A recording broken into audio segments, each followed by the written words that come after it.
তুমি মুসলমান না তার সার্টিফিকেট, আধার কার্ডে ফটো লাগে, ওইরকম লুঙ্গি তুলে কাটানা গোটার ছবি দিয়ে সুন্দর করে মুসলমানের সার্টিফিকেট দিতে হবে।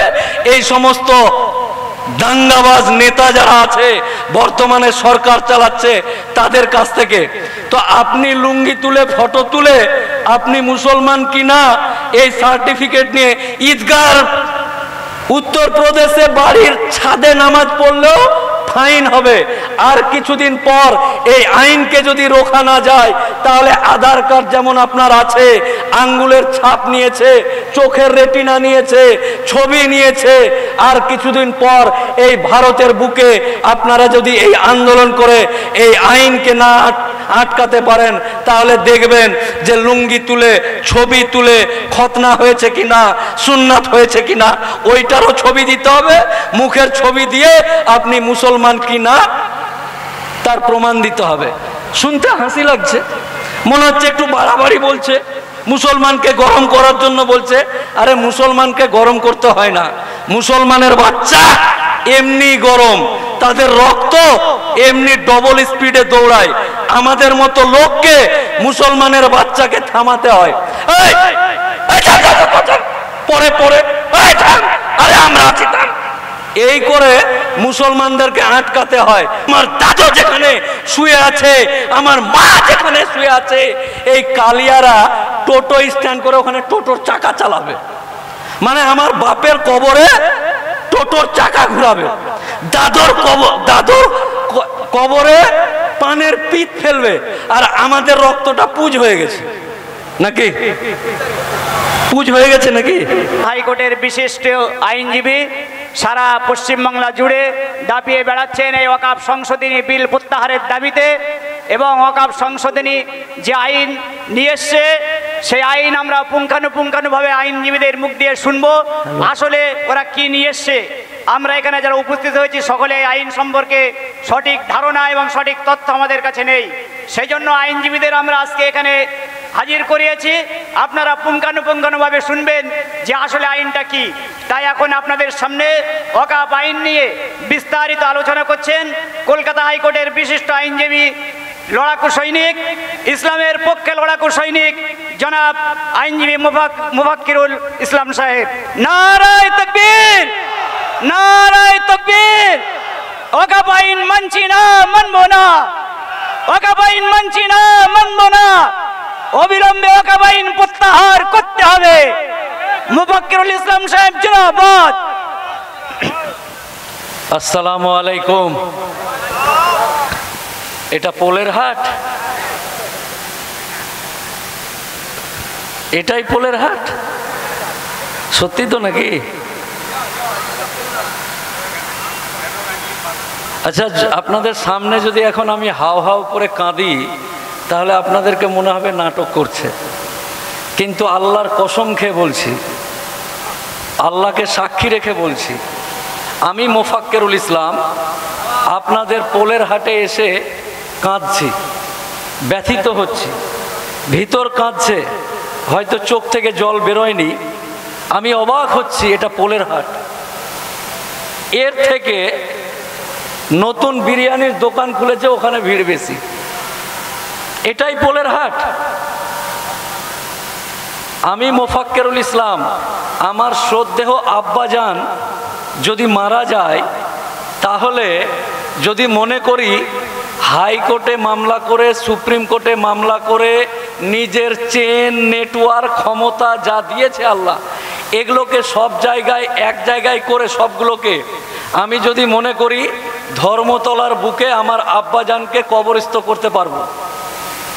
এই পোলের হাটের জয়নাল, পোলের হাটের রফিকুল, এই যে চায়ের দোকানে যে ভুটভুটি চালাচ্ছে, অসভ্য জয়নাল, তোর বাপের কবর বাঁচাতে এসছি আর তুই নেই এখানে।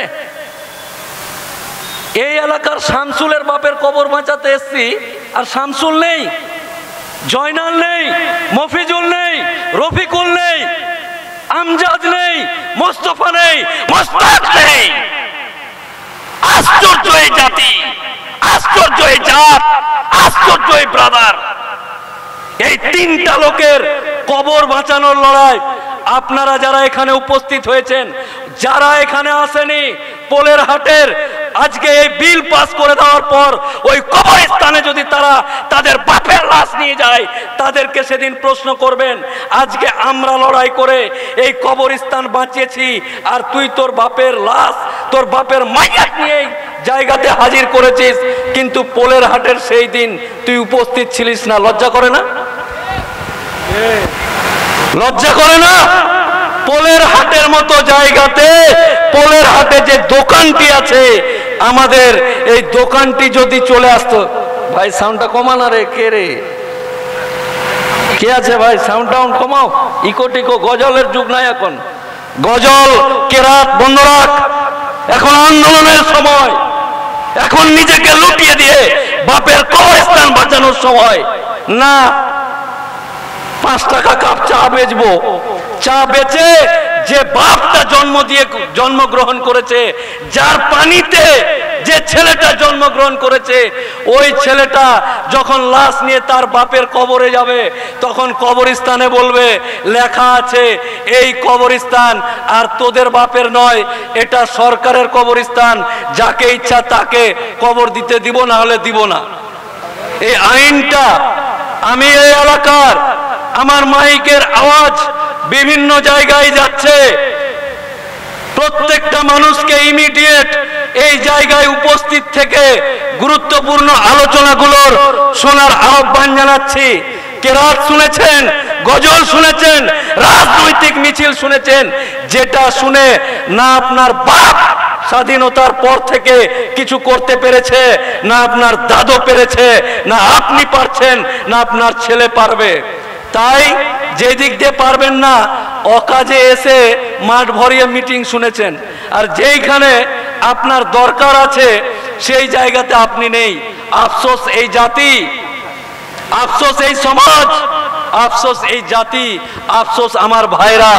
আমরা দুটো কারণে এই আন্দোলন হচ্ছে। 48টা জিনিসের পরিবর্তন হয়েছে। তার মধ্যে একটা পরিবর্তন হলো এই, আমরা কেন আন্দোলন করছি। অনেকেই বলছে, মোল্লা তোরা আন্দোলন করে কি করবি, কি হবে? কাঠমোল্লা মোল্লা আন্দোলন করে কি করবি? লোকসভায় পাস হয়ে গেছে, রাজ্যসভায় পাস হয়ে গেছে, রাষ্ট্রপতির সাইন হয়ে গেছে, তোরা আন্দোলন করে কি করবি?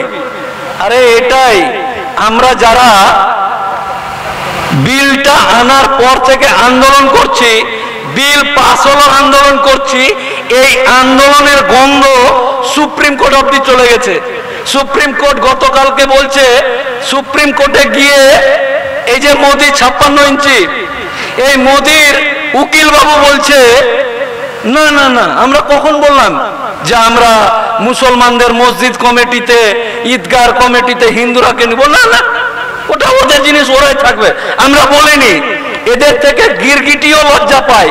এদিকে আইন পাস করেছে যে মুসলমানের সাথে 2-3টা জাতের মানুষকেও ভিড়াবো, আর ওখানে বলছে না, কই না, তো একদম না, আল্লাহর কসম না। মানে মোদির চেলা উকিল জজের সামনে বলছে, মাই লর্ড, হুজুর আমার গুরু কই না, তো এই আন্দোলনের কারণে বলেছে। তাই আন্দোলনটাকে আপনাদেরকে চালিয়ে যেতে হবে। আন্দোলনটা কেন এই আইনের বিপক্ষে? ভারতের স্বাধীনতা আন্দোলনে আমার বাপ দাদুরা রক্ত দিয়েছে, দেশ স্বাধীন হলো, দেশে আইন প্রণয়ন হলো, আমরা আইন মানি। আর এই মানুষগুলো এখন বলছি ওয়াকফ আইন মানি না, কালা কানুন মানি না। কেন? বুঝতে হবে। কারণটা হলো এই, বাবজি চাচাজি আপনারা ভালো করে শুনে নেন।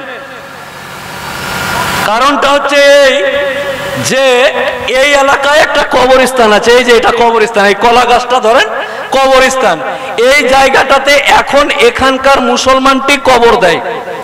এই কবরে বৃষ্টির দিন পানি উঠে যায়, কবরে বৃষ্টি হলে পানি উঠে যায়। এই এলাকার রাজ্জাক হাজিকে গিয়ে আমরা এই পাড়ার মুসলমানগুলা বললাম, হাজি সাহেব আপনাকে আল্লাহ অনেক টাকা দিয়েছে, আপনাকে সম্মান দিয়েছে, আপনাকে ধৈর্য সম্পদ দিয়েছে। আপনি আমরা যে ওই যে পুরাতন কবরটা আছে না, ওইখানে মাটি দিতে গেলে কবরে জল উঠে যায়। আপনার ওই যে ওই পুকুরের পাশে যে ডিহিতে মানে ডাঙাতে যে 10 কাঠা জায়গা আছে, এই জায়গাটা যদি আল্লাহর ওয়াস্তে আমরা এই সব মানুষ আপনার কাছে দাবি রাখছি, এই 10 কাঠা যদি আপনি কবরস্থানের জন্য দেন, আল্লাহ আপনার জন্য আমরা সবাই মিলে দোয়া করব আপনি ভালো থাকেন। এই হাজী সাহেব রাজি হয়ে গেল। যা এলাকার লোক বলছি, যা তোদের মা বাপের কবর দিতে যখন কবরে পানি উঠে যাচ্ছে তো যা নিয়ে নে, যা। এইবার নিয়ে নিলে ওই রেজিস্ট্রি অফিসে গিয়ে মোহরি বাবুকে দিয়ে দলিল তৈরি করা হচ্ছে। ওইখানে একটা সার্টিফিকেট লাগবে এই হাজীকে।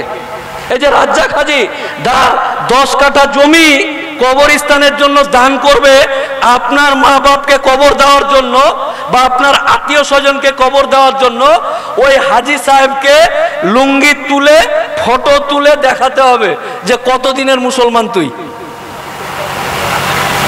সরকার বলছে মিনিমাম 5 বছর ধরে তুই যদি মুসলমান না হোস তাহলে তুই জমি দিতে পারবি না ওয়াকফ বোর্ডে।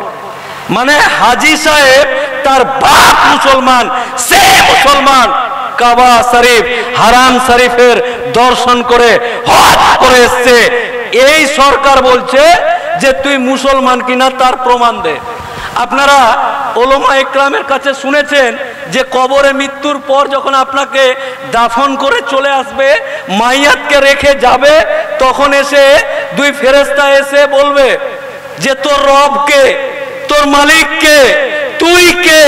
এই যে প্রশ্নগুলো করবে, এটা কখন করবে? আমাদের শরিয়াতে লেখা আছে, ওলামা ইকরামদের কাছে শুনেছি যে কবরস্থানে গিয়ে ফেরেশতারা শুনবে। নতুন উঠেছে, ও মরার আগে তুমি মুসলমান না তার সার্টিফিকেট, আধার কার্ডে ফটো লাগে, ওইরকম লুঙ্গি তুলে কাটানা গোটার ছবি দিয়ে সুন্দর করে মুসলমানের সার্টিফিকেট দিতে হবে। এই সমস্ত দাঙ্গাবাজ নেতা যারা আছে বর্তমানে সরকার চালাচ্ছে তাদের কাছ থেকে। তো আপনি লুঙ্গি তুলে ফটো তুলে আপনি মুসলমান কিনা এই সার্টিফিকেট নিয়ে ঈদগাহ উত্তরপ্রদেশে বাড়ির ছাদে নামাজ পড়লেও ফাইন হবে। আর কিছুদিন পর এই আইনকে যদি রোখা না যায় তাহলে আধার কার্ড যেমন আপনার আছে, আঙ্গুলের ছাপ নিয়েছে, চোখের রেটিনা নিয়েছে, ছবি নিয়েছে, আর কিছুদিন পর এই ভারতের বুকে আপনারা যদি এই আন্দোলন করে এই আইনকে না আটকাতে পারেন তাহলে দেখবেন যে লুঙ্গি তুলে ছবি তুলে খতনা হয়েছে কিনা, সুন্নাত হয়েছে কিনা ওইটারও ছবি দিতে হবে। মুখের ছবি দিয়ে আপনি মুসলমান কিনা তার প্রমাণ দিতে হবে। শুনতে হাসি লাগছে, মনে হচ্ছে একটু বাড়াবাড়ি বলছে, মুসলমানকে গরম করার জন্য বলছে। আরে মুসলমানকে গরম করতে হয় না, মুসলমানের বাচ্চা এমনি গরম, তাদের রক্ত এমনি ডবল স্পিডে দৌড়ায়। আমাদের মতো লোককে মুসলমানের বাচ্চাকে থামাতে হয়। পরে পরে আরে আমরা আছি, এই করে মুসলমানদেরকে আটকাতে হয় না। আর অনেকে বলছে যে উস্কাতে আসছে, উস্কাতে হয়, এমনি উস্কে থাকে, মাথায় এমনি গরম থাকে। এই ডবল রক্তের মুসলমান সম্প্রদায়ের ইয়াং তরুণ ভাই যারা আছে তাদেরকে বলছি আপনারা সুন্দরভাবে আন্দোলন করে। এটা গেল একটা।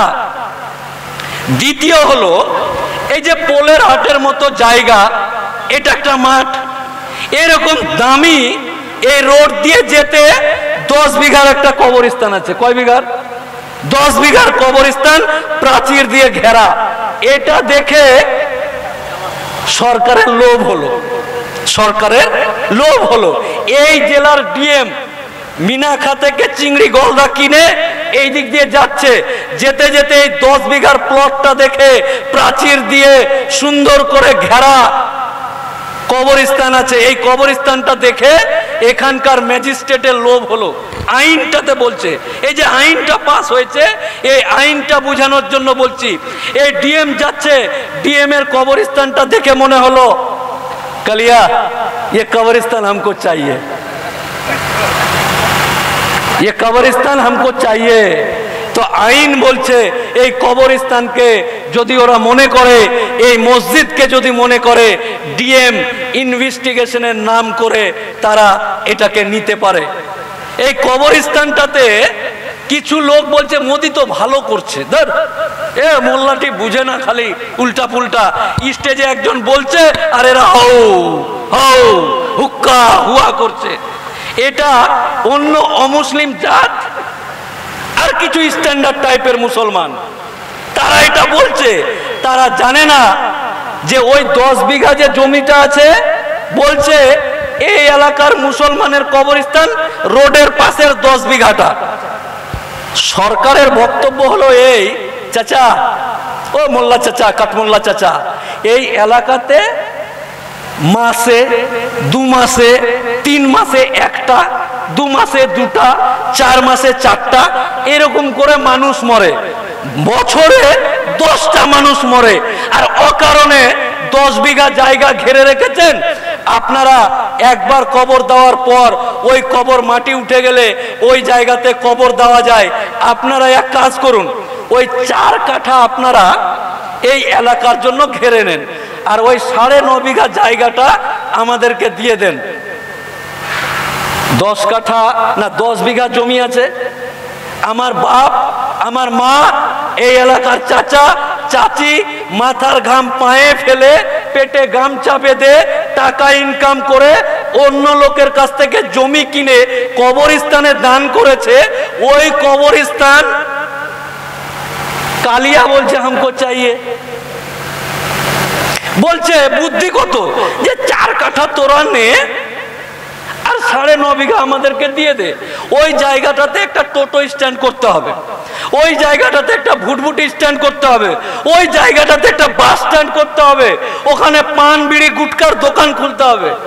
মানে আমি, আমার বাপ, আমার চাচারা যারা বসে আছে, চাচতো ভাই, ফুফাতো ভাই, খালাতো ভাই, মামাতো ভাই, আর এই এলাকার আমার জাত, আমার কমের ভাইরা বসে আছে, এদের শরীরে আর রক্ত নাই, পুজ হয়ে গেছে। এদের শরীরে রক্ত নাই, পুজ, এই যে পুজ, রক্তই নাই, লাল না, কাটলে নোংরা বেরোবে, রক্ত বেরোবে না।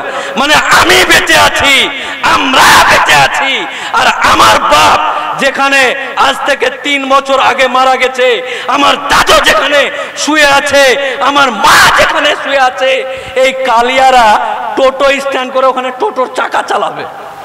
মানে আমার বাপের কবরে টোটোর চাকা ঘুরাবে, দাদুর কবরে পানের পিঠ ফেলবে, আর আমাদের রক্তটা পুজ হয়ে গেছে নাকি? পুজ হয়ে গেছে নাকি? না, পুজ হয়ে গেছে মনে হচ্ছে। মানে জানেই না যে কালিয়ার পাশে এরকম গব্বররা আছে, তাই না? তাই সুন্দর ভালো করে জিনিসটাকে বুঝুন। 10 বিঘা জমি আমার, আমার বাপের, আমার মুসলমানের, আর চিন্তা ভাবনা হিসাব ছক মিলাচ্ছে কে? না তো ওই মানে কিনলাম আমি, প্রাচীর দিলাম আমি, বাপ দাদু শুয়ে আছে আমাদের, আর হিসাব মিলাচ্ছে খৈনি কচলাতে 4 কাঠা নে 9.5 বিঘা আমাদেরকে দিয়ে দেয়।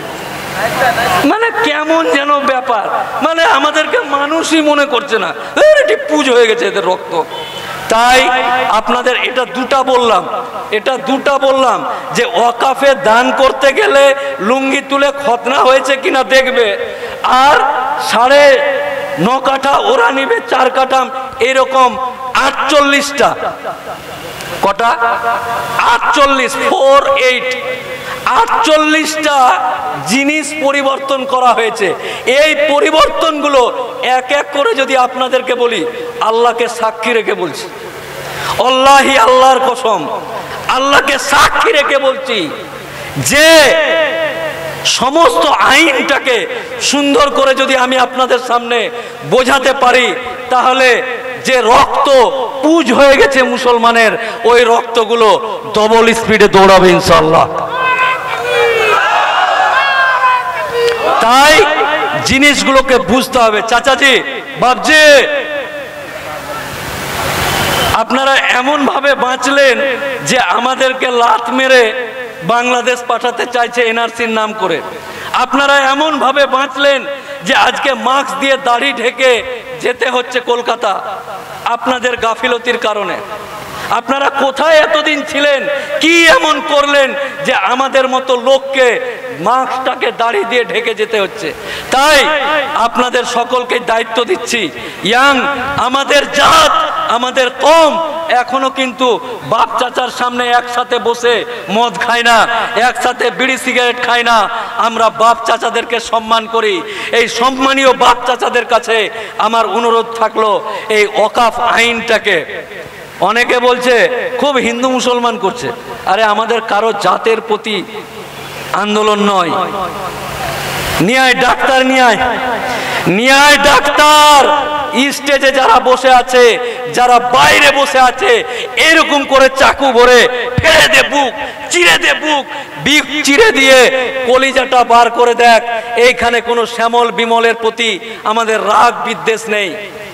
আমরা মুসলমান জাতি, নবাবের ছেড়ে যাওয়া বংশধর।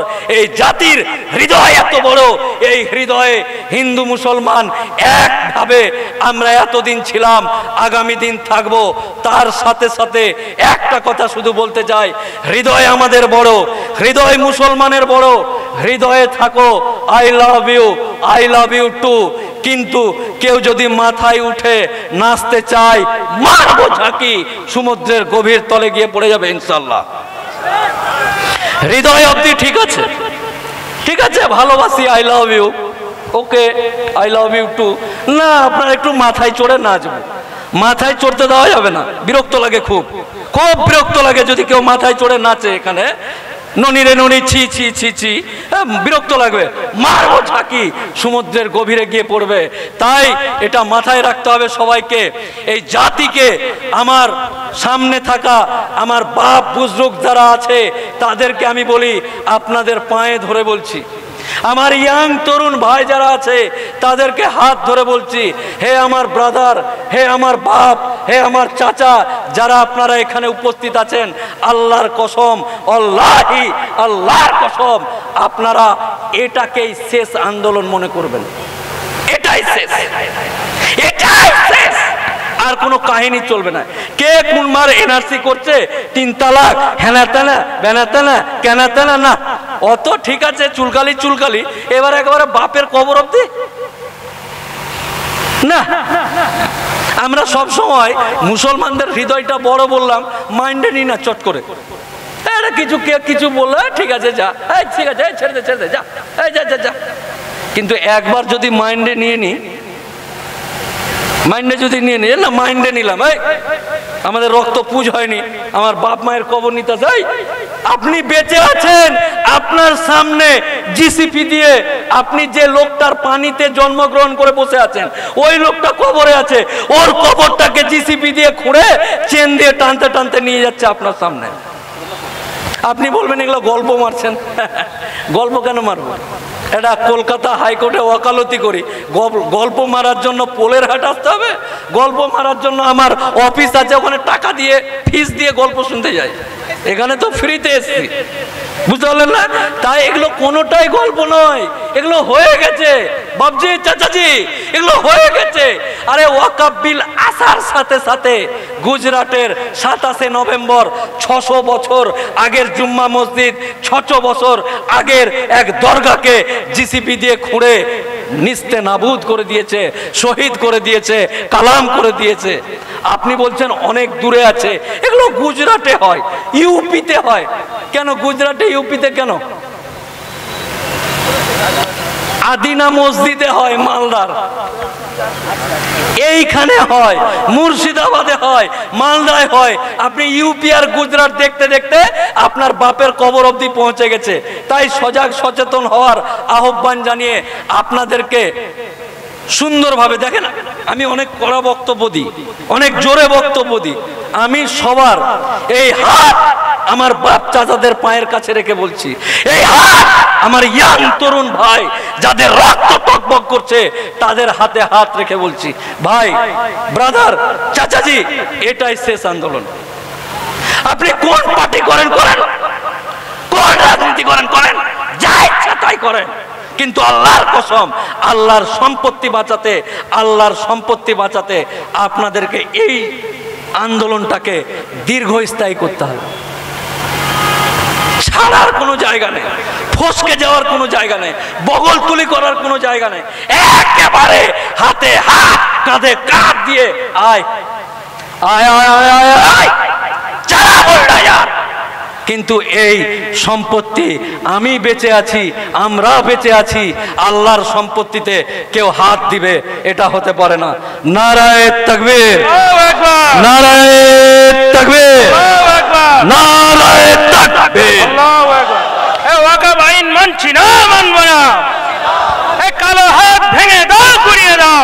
গায়ে রক্ত থাকাকালীন এই আইন মানছি না, মানব না, মানছি না, মানব না। আল্লাহর সম্পত্তিতে কাউকে নাক গলাতে দিচ্ছি না, দিব না। জোরে বলেন না হাত উঠে, আল্লাহর সম্পত্তিতে কাউকে নাক গলাতে দিচ্ছি না, দিব না। নারায়ে তাকবীর, নারায়ে তাকবীর। আল্লাহ যেন আমাদেরকে আগামী দিনে হযরত আলীর মতন শক্তি দান করে ইনশাআল্লাহ। আল্লাহ যেন আমাদেরকে, আল্লাহ যেন আমাদেরকে, হে আল্লাহ তুমি আমাদেরকে হযরত আলীর মতন শক্তি দান করো। হে আল্লাহ তুমি আমাদেরকে হযরত ওমরের মতো জজবা দান করো। আপনাদের সকলকেই অত্যন্ত আন্তরিকভাবে আবার বলছি, চাচাজি, ব্রাদার, ভাই, বন্ধু, প্রাণের প্রাণপ্রিয় যুবক, প্রত্যেককে বলছি, আমার বক্তব্যে মিনিমাম 5 বার বলা হয়ে গেল, চাচাজি আপনার পায়ে হাত দিয়ে বলছি, ভাই আমার হাতে হাত দিয়ে বলছি, এ ভাই আমি তোমার মোফাক্কেরুল ইসলাম, আমি আপনার জাত, আপনার কওমের লোক বলছি, আপনার ভাই বলছি, চাচাজি আপনার পায়ে হাত দিয়ে বলছি, ভাই আমার, আমি তোমার হাতে হাত দিয়ে বলছি, এই আন্দোলনকে শেষ আন্দোলন মনে করে আগামী দিন এগিয়ে যেতে হবে ইনশাআল্লাহ। পারবেন না আপনারা? চালাক বুলডোজার চলে যাক রক্ত, এই শেষ আন্দোলন করে মোদির মতো লোককে অমিত শাহ গিয়ে বলবে, গুরু ভুল হয়ে গেছে, মুসলমানদের এটাতে হাত দিতে হতো না, এমনি এক একটু করেছিলাম ঠিক ছিল। গুরু অমিত শাহ বলবে মোদিকে, গুরু ভুল হয়ে গেছে, টিভির সামনে তাড়াতাড়ি যাও, এই টিভি চালু কর, টিভির সামনে যাও, গিয়ে বলো, হে ভারতের মুসলমান, আমি নরেন্দ্র মোদি 56 ইঞ্চির বডি নিয়ে বলছি, আমি তোমাদের সামনে ক্ষমা চাইছি, আমি আর তোমাদের বাপ দাদর কবরে, অলি আউলিয়ার কবরে কোনো মতে হাত দিব না, আমার ভুল হয়ে গেছে। আপনাদের আন্দোলন এইভাবে এগিয়ে যেতে হবে। কে কি বললো আন্দোলন করে কি হবে, এই করে কি হবে, ওই থাক, তুই থাক, আমরা আন্দোলন করে দেখিয়ে দিচ্ছি কি থেকে কি হয়, কত ধানে কত চাল হয়, চাল নিয়ে পরে রান্না করে খাবি। কিন্তু আপাতত এই জায়গায় আমি বিদায় নিচ্ছি। আমার হুজুর আব্দুল মাতিন সাহেব এখানে এসছে, আমার বন্ধু দীপক ব্যাপারী। এটা তো জাতপাতের ব্যাপার নয়, এটা তো কোনো জাতির বিরুদ্ধে আন্দোলন নয় যে না আমরা আন্দোলন করছি এটা। তাই আমাদের অন্য এক সম্প্রদায় থেকে কতটা হৃদয়, কতটা ভালোবাসার মানুষ থাকলে এরকম জায়গাতে এসে আপনার বাপ দাদুর কবর বাঁচাতে আমার ভাই দীপক ব্যাপারী এসছে, মাতিন সাহেব এসছেন, আপনারা সবাই চেনেন হুজুর কিবলাকে, আপনারা চেনেন তো নাকি? সব আপনার ফ্যান আছে, এই যে হুজুর এসছে, হ্যাঁ ভাইজান এসছে, আপনারা সবাই বক্তব্য শুনুন আর মন দিয়ে। আরে তোদের বাপের কবর বাঁচাতেছি, তোরাই নাই একটু চা খেয়ে আসি, হুজুর বলুক একটু খৈনি খেয়ে নি না, এটাই তো ব্যাপার, এটাই তো আন্দোলন। তাই আপনারা এখন একত্রিত হন এই শেষ জায়গাতে থেকে, আগামী দিন দেখা হবে ইনশাআল্লাহ। আপনারা সকলেই ভালো থাকুন। আসসালামু আলাইকুম। খুবই মূল্যবান বক্তব্য আমরা শুনলাম আমাদের প্রাণপ্রিয়